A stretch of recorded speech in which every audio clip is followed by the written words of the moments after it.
Welcome to the Conversations with Commerce Next podcast. I'm your host, Michael LeBlanc. This podcast is brought to you in conjunction with Commerce Next and presented by Wonderkin. Ekta Chopra, Chief Digital Officer at E.L.F. Beauty, made the transition from IT leader to business leader by staying curious and continuously learning. In this episode of Conversations with Commerce Next, Scott Silverman and I talk with Ekta about the culture of E.L.F. Beauty that empowers its team to try new things and leverage communications and a shared vision to move quickly and pivot the business so that it stays in sync with changing market conditions. Ekta also shares her advice for skills training within a career strategy and what she's looking for in the many different roles and teams she is hiring for at E.L.F. Welcome, Ekta, to Conversations with Commerce Next. So thanks so much for joining us today. Yeah, really happy to be here. Thank you for inviting me. And I'm joined here with the producer of Conversations with Commerce Next and co-host Michael LeBlanc. Hello, good afternoon. Where are we finding you today, Ekta? I'm in LA at my mom's home, so it's not my usual setup, but it's working good. All right, fantastic. Well, I'm in Toronto, Canada, and Scott, you're in, where are you today? I am in Chatham, New Jersey. Northern New Jersey, we're outside spanning the continent. So, right, we're spanning the content. Yeah, so really excited to talk to you, Ekta, and you have been a great supporter of Commerce Next. You're on our advisory board. You've been a speaker. You've come to our events. You're going to be a speaker in the future when we return to in person. We love having your contributions and your point of view. Thank you so much for that. And to start off the conversation, I thought you could talk to us about your career journey and walk us through a little bit of your personal, professional journey and what your role is currently at E.L.F. Yeah. No, first of all, thank you. Thank you for having me. And I cannot wait for IRL. Like, I am dying to meet people and actually embrace the new normal or back to normal. So I'm super excited about that. A little bit about my journey, and I wrote an article about this on LinkedIn, which was from a flower girl to a CDO. And that article really focused on sort of what my journey has been and sort of the foundation of my journey. And I started in technology in a manufacturing sort of a environment, and it was aerospace, where creating a space for me as a female in tech was a little bit difficult. I started as a system administrator, and I quickly realized that I'm not a behind the scenes, person. I like to be out there. I like to learn about the business. I want to sort of understand how things are made and what I can do to help them. So very quickly transitioned into a manager directorial role there. And that company was owned by a private equity company, and they saw my work and the work that I was doing. They actually brought me to the private equity company as their technology head, which by far was my most favorite job because I learned very well how to zoom in and zoom out. So which meant understanding the intricacies of how things worked and the business and so forth, and from a technology perspective, but then also sitting in a boardroom and with investors and trying to build a case for more funding or offshore or a new system or whatever you can think of. So that's where I think I learned a lot about zooming in and zooming out, which really is a skill that I encourage everybody as a leader to learn, is how do you sort of, in different settings, you have to do that. So from there on, they bought a retail company called Charming Charlie's based out of Houston, Texas. And I spent a lot of time there and fell in love with that brand because it was young, dynamic, fast growing. And that's where I think I bring a lot of value as well. So I joined them as their head of technology, was there for several years. Parallel path to that, I moved to the Bay Area. And that's when I joined. I wanted to do something different. I love new experiences. So I went into, I reported to a chief investment officer working for a foundation and helping them grow their technology portfolio, as well as managing their foundational tech stack.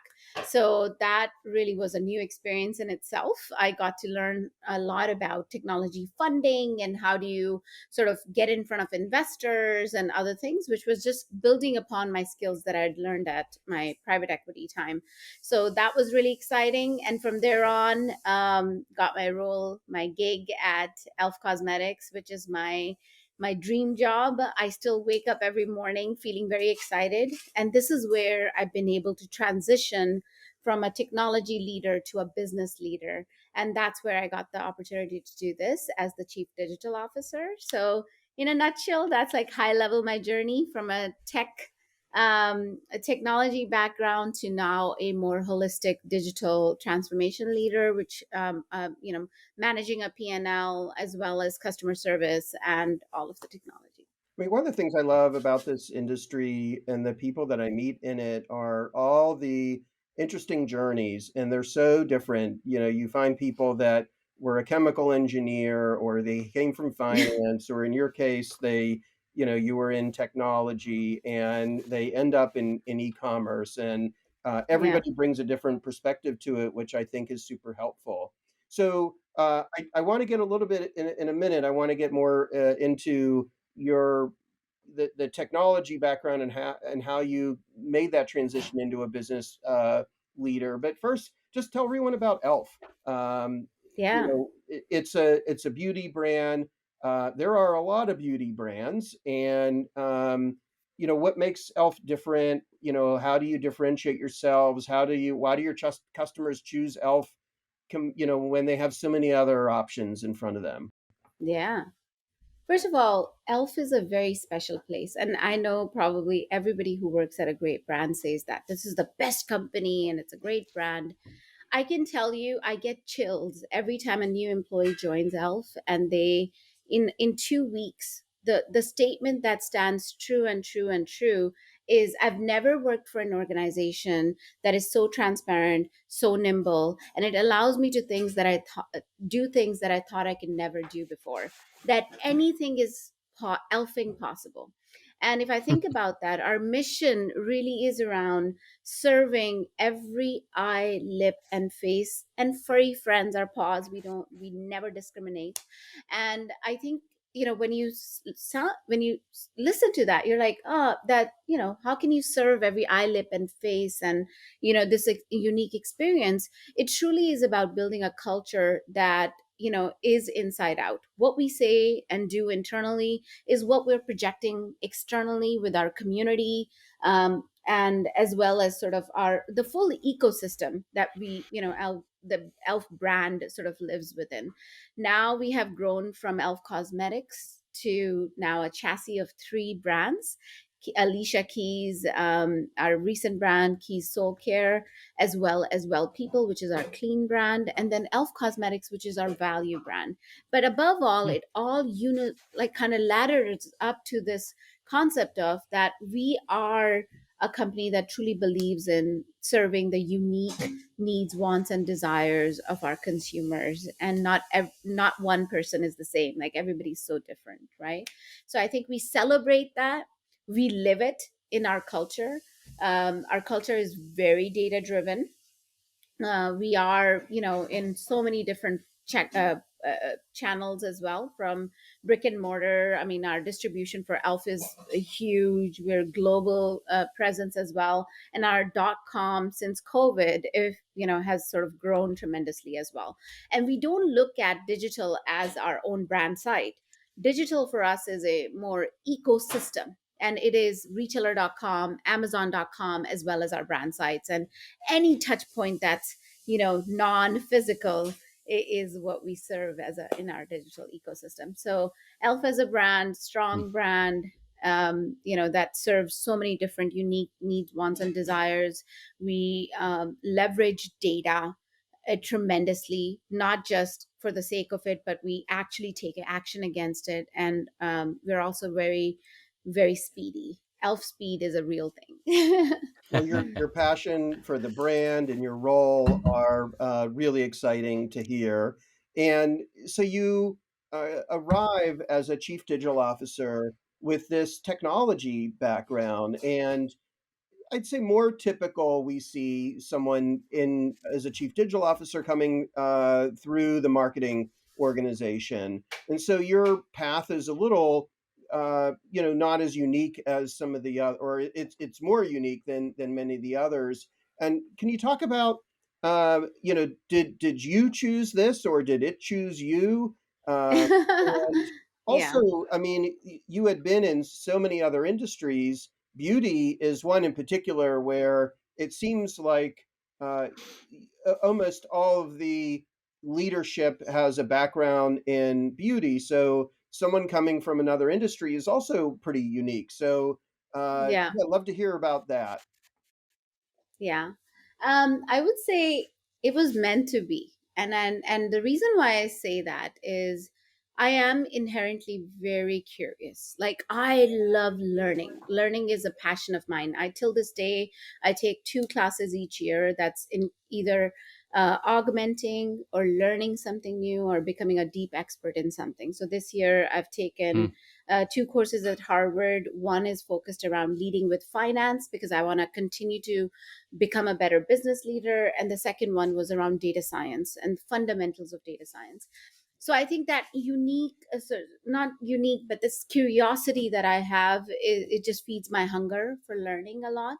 And that's when, as I was at E.L.F. and, I took on sort of the e-commerce transformation at that time. And that was like, the technology aspect of it, the platform, right? Like I'm going to revamp the platform and I'm going to partner with the director of e-commerce.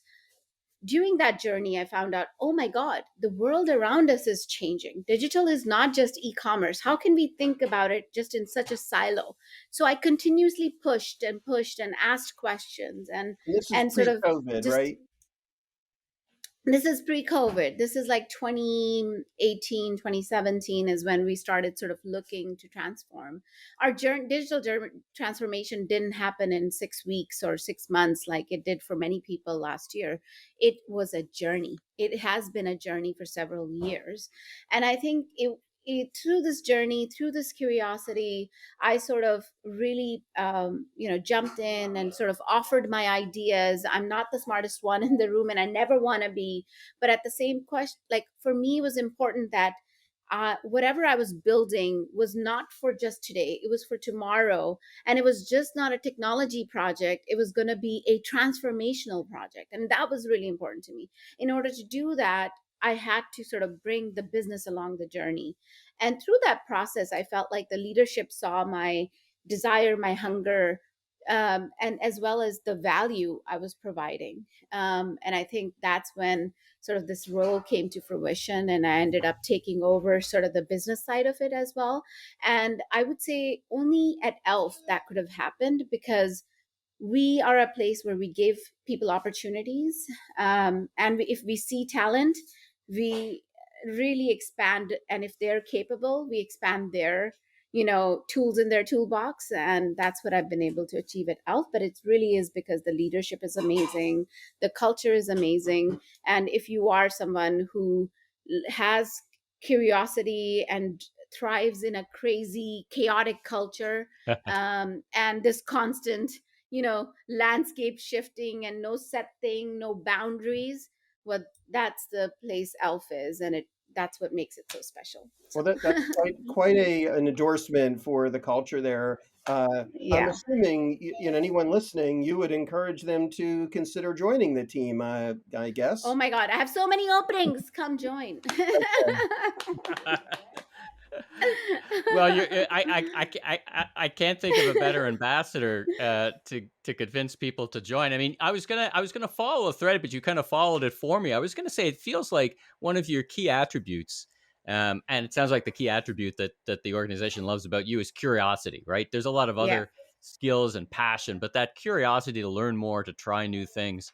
And as Scott said, I loved Scott's question about did it choose you? Sometimes retail is described as the accidental career, right? A lot of people Yeah. find Yeah. their way into retail, and in some ways, that's been the case with you. So it's so interesting to listen to your perspectives and what is that essence that really drives your career, and it's a lot about curiosity and passion, and obviously, uh, you know, Yeah. obviously. a willingness to learn, which is such an important ingredient to any organization. Let me pull back for a little bit and talk about the tradecraft of what you do. Part of what we do at Commerce Next is understand marketing and tactics and strategies.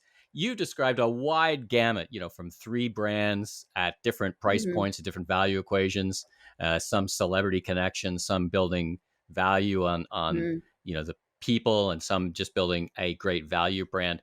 What's been working for you from when you pull the different levers? I was speaking to a CEO yesterday, and I asked him what he would have done different over the past year, and he said I would have doubled down on some of the social media with podcasters who have a Mm-hmm. YouTube site, and not even in my category, not even product reviewers, and that's working Mm-hmm. well. Just as an example of something that struck him as something, but Mm-hmm. in all the tactics that you're likely using, give us kind of a bit of that landscape, but things that are kind of maybe surprising you in terms of productivity. You spoke a lot Mm-hmm. about data, being data informed. Mm-hmm. What does all that look like? Yeah, so I'll start with a couple of things. What really sort of allows us to be successful in this really highly competitive environment, and especially after last year, even more so, right? And I think that Right. the value equation there is that we firmly believe in three things: have your feet on the ground, listen to your community. Your community will call you out when you're not doing the right thing, you're not listening to them, you're not reaching out to them in the ways that you want to. So, really having your ear to the ground, your feet to the ground, making sure your foundation is strong, and never lose sight of sort of the new frontiers, head in the sky. And basically that's about testing and learning. We are a TikTok billionaire. We were the first TikTok beauty billionaire, and there's a Huh. reason for that, because we started small. We weren't looking for perfection. We are like, okay, this is new, let's try it.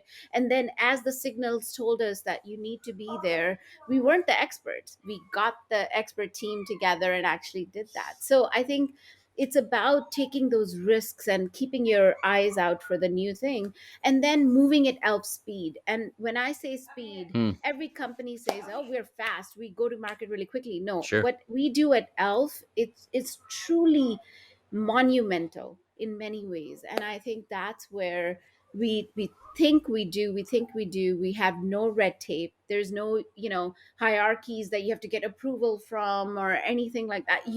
If you are a leader of that org, you're making decisions and you're moving forward with them, and you're supported by the organization. So I think that's like one unique piece. And I think the second piece of like what surprised me last year was we didn't skip a beat. Everything that we invested in throughout this time paid off. All we Hmm. had to do would pedal to the metal and go as fast as you can and pivot. So Monday morning meetings started, which was around what's happening, what are people talking about, what are their needs. Our go to market plans went out the window. Why? Because those weren't relevant anymore during COVID. So we had to come out with new ways to engage with the consumer. And we did it in a moment's notice. And I think that's where I think data, taking action, because you can have tons of data and no insights. And for us, it was Right. Right. data, insights, action. And that allowed us to move really quickly. So surprising thing or not so surprising thing was that I would say that the team even got more closer, and the culture of Elf that we Hmm. knew was there just came even at the forefront. That how Yeah. strong our culture is and our beliefs are and our strategies are. Well, if there's such a thing, it sounds like your organization was built for a crisis like COVID. I've talked to organizations who were born out of Yeah. crisis. Yeah. Yeah. Some organizations are born out of crisis. Other organizations are built for crisis. That agility, I think, Yeah. is part of a Yeah. DNA. Like that's culture, right? That's not got Yeah. nothing to do with technology, right? That's a cultural That's a thing cultural that needs. attribute. And how do you continue to nurture that? Because like many things, it can atrophy, right? Cultures Yeah. can go a bit stale. Now, certainly in the Mhm. past 18 months, nothing's gone stale. Everybody had to kind of just Yeah. move and adapt. Yeah. Yeah. Maybe that was a great lesson for those who are less agile than you. But okay, let's talk about the post COVID, the normal times, whatever that means. How do you make sure that bias for action, doesn't become Mhm. frenetic and stays attached and moves you forward versus moving you in different directions all at the same time. How do you keep Yeah. that focus? I would say that's because our culture was like that even before COVID. So that's like one thing, that it is part of our DNA, moving fast, not dwelling over decisions, taking action against data. All those things are part of our DNA.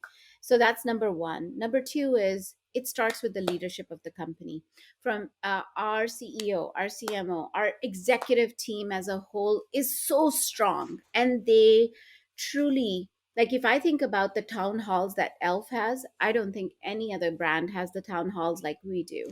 We, our CE, everybody's part of that. Everyone in the company joins the town hall. It's not a CEO town hall. It's more about being transparent about what's happening, what's happening around sort of our ecosystem, what's happening with the company, as well as it's a town hall where we invite sometimes external speakers. We have master classes for everyone on issues, whether it be if it's a Pride Month. We just did a really amazing masterclass with that. Asian hate, we did another one. Like, we always sort of invite external masters to come in and educate our teams, and we try to like always make sure that we live that inside out, where we're listening to our employees as well as our consumers. So the transparency, the speed, and sort of really sort of, hey, we're not the smartest one, let's get people smarter than us to come in and also educate us and learn about issues and other things. I think those things matter, and that's part of our DNA, I would say. So in nothing is really changed for us. Right, So right. Now, as part of that, I just want to follow up one quick thing. Is that part of that very open, honest, and direct discussions when things aren't going well, right? I mean, that I would expect is part of your culture, but that's a fine line to walk sometimes between it is. not being, Mhm. you know what I mean? Like sometimes it's particularly with Yeah. junior employees. I mean, there's correction and then there's kind of overcorrection, if you know what I Yeah. mean. How do you think Yeah. about that? Yeah, I mean, I think that's where I think Elf does shine. One is, of course, there is the broader. We are a public company, so when it comes to financial data, of course, you have to be very sensitive of what you can or cannot say. Sure. But then there are things that are not financial things. These are things around, why are we, supporting a particular purpose, or why are we supporting certain things. And I think our leadership truly believes that we don't want to go extreme, like change the dial so much that you're trying to appease everyone, because you can never do Right. that. But there Yeah. are fundamental things that we believe in: equality. When we make a statement as a company, Elf is for every eye, lip, and face, that means that we try to serve different thinkings and different ideas and so forth. So I do think it is a fine line. We walk that very eloquently, and knowing that you cannot appease everyone, we still Yeah. stand by our, we never like retract, just because of fear of something. So I do think that being authentic is the number one thing that you as a leadership can do when you're offering a transparent culture. And I think we do that very well at Elf. I would say our leadership does that really, really well at Elf, and it is a very fine line. Let's talk about that fine line for 1 second, then I'll pass the mic back to Scott. I'm kind of curious, as Scott mentioned, it's somewhat unusual for a technologist and a digital marketer leader to be in the same role. I mean, typically in the room, there's a bit of "I want more technology. Why do you want it?" There's a bit of natural fun, or sometimes Yeah. just tension, not kind of our cultural tension sometimes between "I want more. Why do you want it? I'm not going to give you every." Do you look in the mirror and have that discussion with yourself? How does that give me more? I don't want it. Give me more. Give me want it. I don't know. What do I want? Like Yeah. like how do you Oh my how do god. you recon Yeah. how do you reconcile those two forces in in Yeah. in your day-to-day work? Yeah, I have like the devil and the whatever, the Yeah, angel on yeah. my side. Now, yeah. That's It right. was so Yeah, funny. I remember when this happened back in 20, when I like took over sort of this role in 2019 timeframe. And so I had the business team, and that had sort of the constant needs, and I had the tech team who was constantly serving them. And I sat Yeah. him in a meeting and I said, well, we're one team now. So if you're going to fight with each other, yeah, you're going to have to do it in this setting. So it was about integrating. It was about like really integrating that no matter what, like the funnel and sort of the way to think about a strong digital team is that you have to break the barriers of physical and digital, no matter what. It's one team now, right? So I had to become the mediator, the educator, and sort of this cheerleader for that team. I had to balance sort of constantly, like, hey, at the end of the day, we have to make sure that digital is serving and driving growth and all of that stuff. But then on the tech side, there's a reality of there's only so many things you can do in a sprint, when trying to sort of launch something. So it was about education and balancing and Mm, really sort of mm, communicating that tension and it's not a bad tension, it's a good tension. And then at the end of the day, I prioritize. And then if I can't, then I go to my boss, who's chief marketing officer, and that's another unique things at Elf. 80% of the organization reports to the CMO, right? So I think it's because we believe in that you have to serve and remove friction in your consumer journey. And if you think about from the time you develop a product to build a product to you think about selling it to all the way through, all of that is under sort of the marketing um, mm. domain. So Fascinating. Fascinating. So I want to turn a little bit more to the career aspect of this. And you've touched on so many like core leadership themes around authenticity and communication and a shared vision. Um, and, you know, thinking about, the anybody's journey, getting promoted, moving up into the C-suite, do you feel like now more than in previous years or in previous generations that there is a more clear path for uh, technology and digital savvy leaders into that C-suite, eventually into a CEO role? And do you feel like your set of experiences have prepared you for that in some way? yeah. So I fundamentally believe you are a author of your own story, and I think in doing so, you have to be self aware of your strengths and weaknesses, because they can often become uh, your strengths can also be your weaknesses, and you have to balance on how you sort of use them. So I think that fundamentally I lived through. I absolutely, if I continue to be curious, if I continue to sort of live by the learning principle of feeding my brain and seeing things and getting excited when what I've thought of as actually paying off, then I fundamentally believe I can be a CEO of an organization.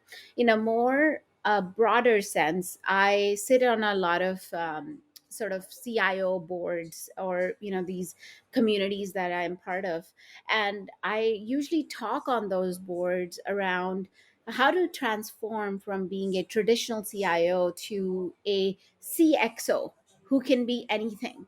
And that is by throwing away what of, like, hey, it's security hat and it's in the infrastructure hat. No, at the end of the day, you're serving a business need, you're enabling a strategy.